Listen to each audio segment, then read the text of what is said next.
When the people in Palestine are losing their lives, being raped and murdered, there's no cry from anybody, no passion.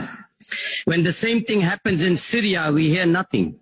When the same thing happens in Libya, we hear nothing. When the same thing happens in Iraq, we hear nothing.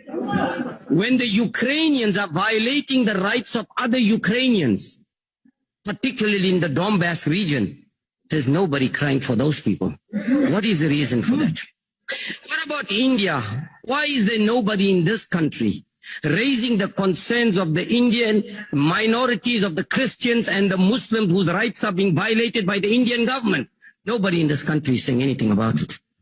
Now, NATO went on and bombed many of the Russian allies. Russia could do absolutely nothing about it and stayed out of it. What did Russia say? Demilitarization. Stay away from my Russian borders. If you notice what has been happening since 1990, they are coming closer and closer and closer to the Russian border until they will make Russia so weak that Russia will have no other option but to give in to them. That is what it is all about. But who is the root cause of this whole problem?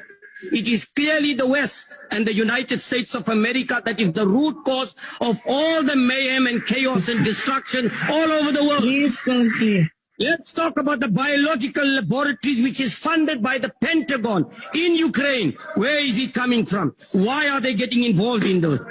Let's talk about the number of people that were massacred by the Ukrainians who have been detained without trial. Nobody has said anything about that as well. Okay, let's talk about the shelling of the hospitals and the schools and the massacre and the mass graves that were found in Ukraine. Nobody says anything about that. Now, what is Russia asking for? Russia is saying, stay away from my borders and stay away from me.